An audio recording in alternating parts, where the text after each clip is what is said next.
What's up, YouTube? It's your boy Darius here, and welcome back to another episode of Small Talks.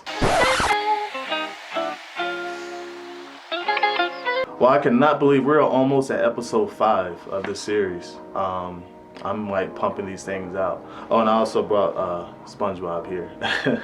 But yeah, this is your first time coming across this video or my channel.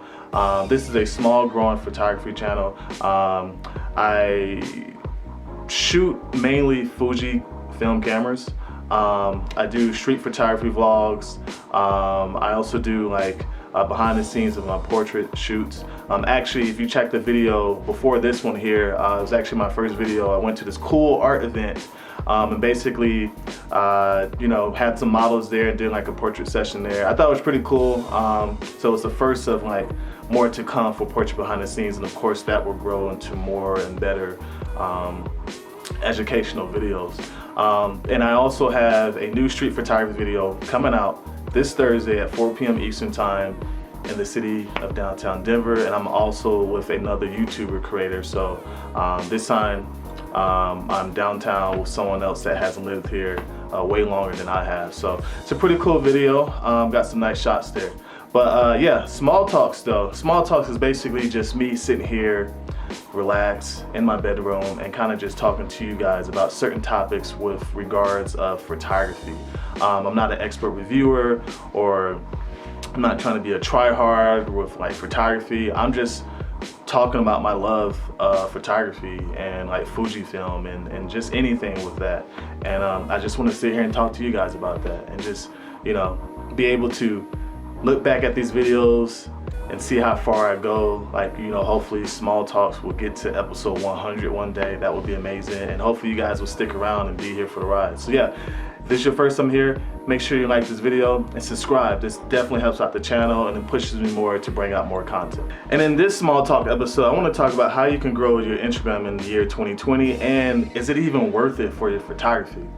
So let's go ahead and answer out the quick question.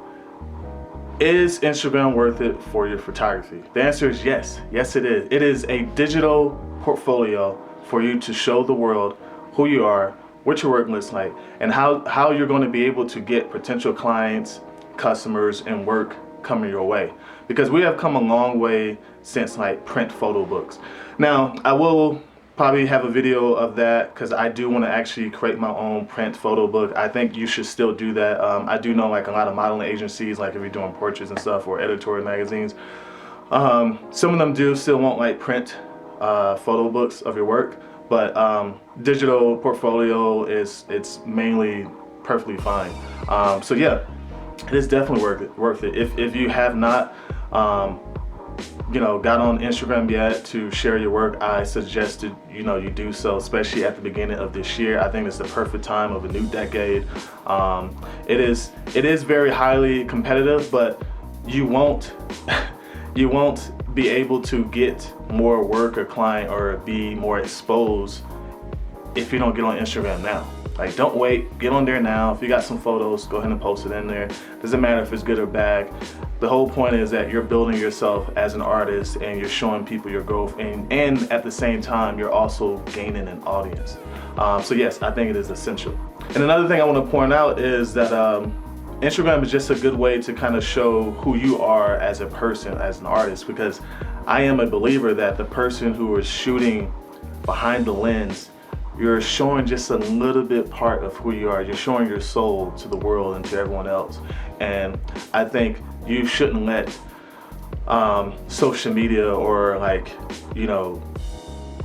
how many likes you get for a picture to kind of hold you back from posting something on there. I don't think you should do that.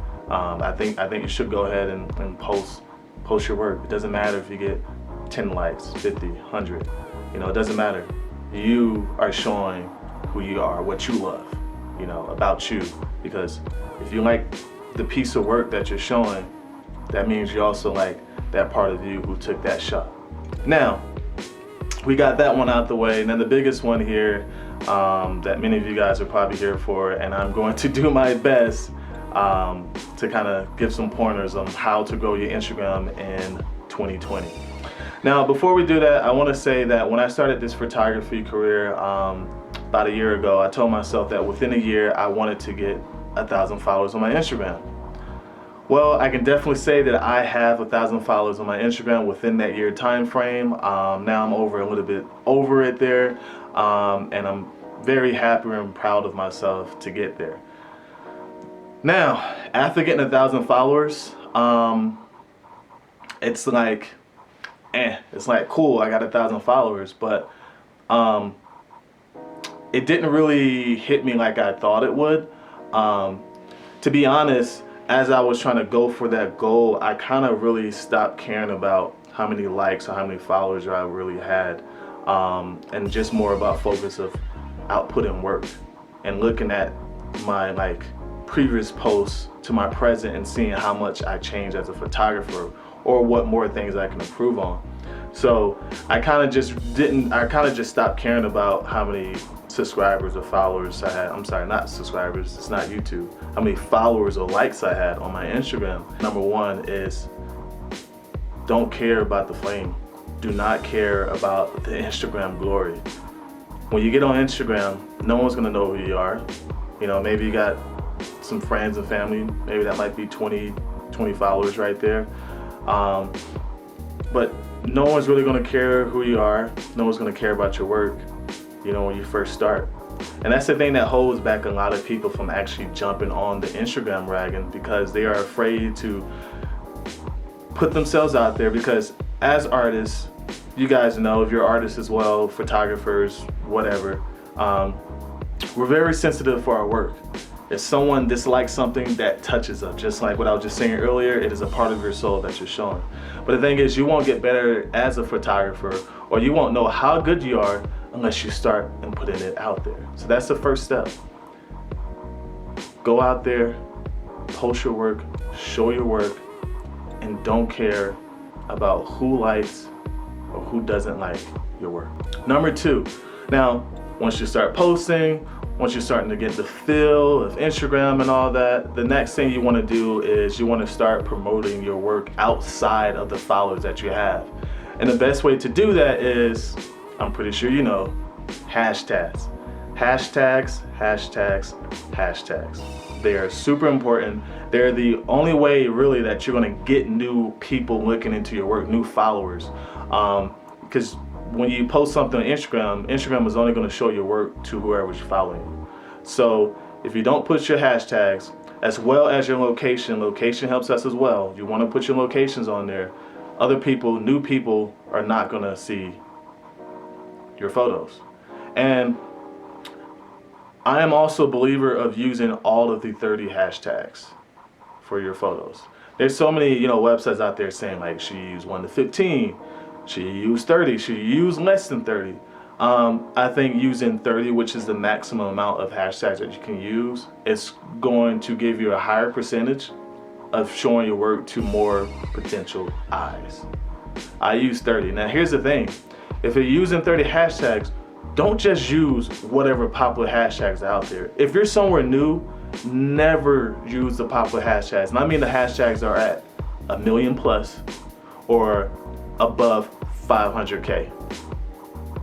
Because your pictures are going to be drowned, and maybe you might get one person out of those 30 hashtags that might see your work. Other than that, your picture is down at the bottom. It's in the dump already, because as soon as you post it, 5 seconds later, it goes straight down.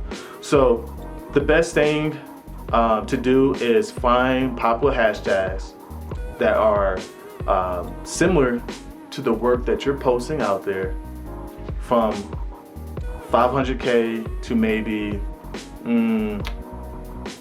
1,000 engagements. Those are the hashtags you want to use, from 500K to 1,000. Okay. When you do that, the number one thing is your picture's not going to drop as fast as the bigger ones are. It's going to stay there for a amount, and people are going to see that. So that means you're going to have more eyes seeing your work, more potential clients, more potential followers, and you're going to be able to engage more with new people when you use that range of the hashtags. And that's how I kind of really started getting, like, I even got a few of my photos in the like the top stories or the feature stories a couple times, because I started actually being smart about my hashtags, because I also made that mistake of using like the I'll use like portrait photography hashtag. That thing has like over like 7 million engagements on there. Like that was the stupidest thing to do. Like if I'm not famous, or if I'm not like, I don't know, like 14K followers, then I'm not gonna use those big hashtags. Even then, I still wouldn't do it because it's just a dumb place. But yeah, you want to choose some very relevant hashtags, very good ones. You're gonna have to do research. You may actually, what I did was I looked at other popular photos that I like, the other photographers that I follow, and I looked at their hashtags. I tracked those hashtags, see what photos were going in there, and seeing if it was similar to my work, if it had the color tones, if it had street photography or if it had portrait photography. I make sure to use those hashtags within my photos. Then like I said, you want to make sure you use a location. Location helps out a ton too, because also too, if you live, let's say you live in Miami and you're trying to get work in Miami, you want to put that on there because there are accounts out there who might be looking for advertisements. They're looking for a photographer who's pretty good at like advertising or product photography, or portrait. Number 3, make sure your captions are pretty good. I have heard that the more you write in your captions, the more Instagram will promote it, because it just shows that you have more data in there, and it shows that you're putting a lot of input into your photos here. And number 4, just like YouTube, if someone comments on your picture, make sure you comment back, like it, because they're taking their time out, because everybody in this world doesn't have time for anything. They're taking their time out to comment on your photos, so the least you can do is at least reply back and tell them thank you. Just kind of like YouTube here. It's just a way of just showing people, hey, you exist, you're a human, you're talking to another human, you're thanking them. And that also helps out too. People see that, and they see that you're engaging with your followers and whatnot. And also too, commenting on other people's photos too helps out a ton too, because people will see that and then they might go ahead and repay the kindness back and reply back to your image, which that also helps out the engagement and promotes your image more when people engage with it, not just by liking, but when they comment. When they comment, that helps out a lot too. It tells the algorithm of Instagram like, hey, this photo is very popular. Number 5, make sure you use the stories. Stories are very important. Stories is another way that you can engage with your followers, as well as also kind of reaching out to other people who don't see your work. Stories is a good way just to show that you're an interesting person, you're a human being, you're showing them a little behind the scenes of certain things, you're showing a little bit of, about who you are as a person. Stories is a good way to kind of show your face as well, or promote any other thing. Like I use my stories to promote my YouTube as well. I also use my stories that kind of talk about like outside of photography, just kind of like my life, so people can just see like who I am, who the person is behind the camera and taking the pictures. Some personal stuff sometimes go into stories, but I never put that stuff on my post, because on my post is strictly for photography. So yeah, so that goes into the next one. Number 6 is kind of have a theme. I don't really care too much about themes as much like I used to, but you do want to have like a nice theme to like your work, so when they go and see your profile, they see all these pictures there. There's like a nice like theme to it. Now when I'm saying theme, I'm not really necessarily saying like color tones. I think having your own style, it's cool and all, but I think you should have different styles. I don't think you should have one style theme, because to me that I feel like you limit yourself that way. But because like sometimes I have colorful pictures, and then sometimes I have like very muted color tones, or or things like that. Because I like to be I like to be someone who's pretty good in different styles. I don't want to just fixate myself at one point. But one thing I do keep is that if I'm doing a photo shoot, I always post 3 of pictures from that same photo shoot. I'll either do it like every other day until those 3 photos are out there. So when you'll see that there's a theme of like 3 photos of each photo shoot. And then when I do my street photography, I do the same thing as well. I'll do like 3 photos from that day of street photography. That's how I kind of do my theme. And that's what I'm saying right there. Like, to me, I think it might be weird, at least for me, if I had like a portrait photo here, a street photography photo, a street photography, then a portrait, then a street photography. It's kind of a little sporadic or whatever, but to me personally, I don't like that, but I do think if you find a theme that kind of helps out, just makes it look a little bit more clean and presentable. And the next important thing too is that once you start getting a good following, once you are, you have a good cadence of like posting your work, you're feeling good, the next thing would be to start looking at the analytics. If you have the business account, this only shows up on the business account on Instagram that you can make, anybody can make. It will tell you when your followers are on, what days are the best, what times are the best. Look at that and kind of gauge and kind of work with those time zones to know when to post.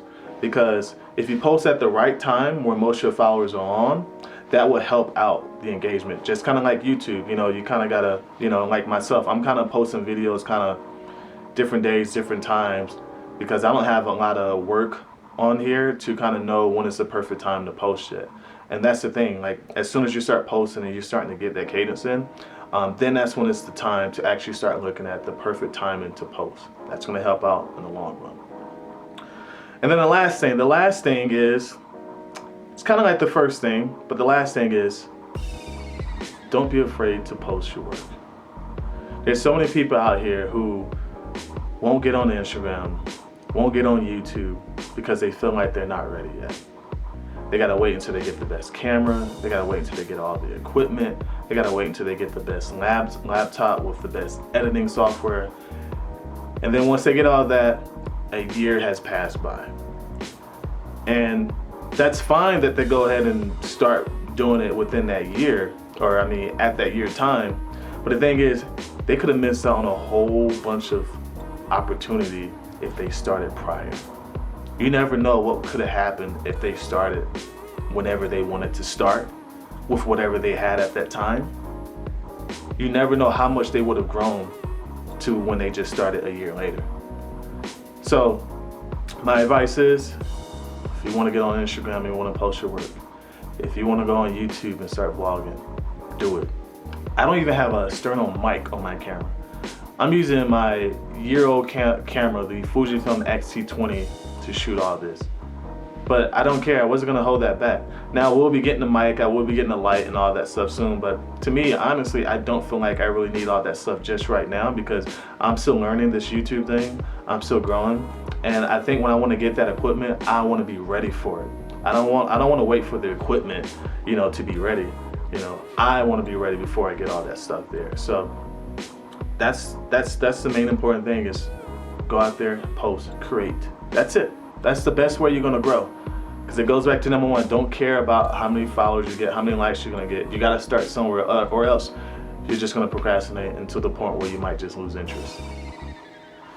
So yeah guys, that's it for small talks there. I hope that kind of was helpful there. I don't know how much helpful that is because Instagram has been out for a long time and I'm pretty sure you heard a whole bunch of advices like this.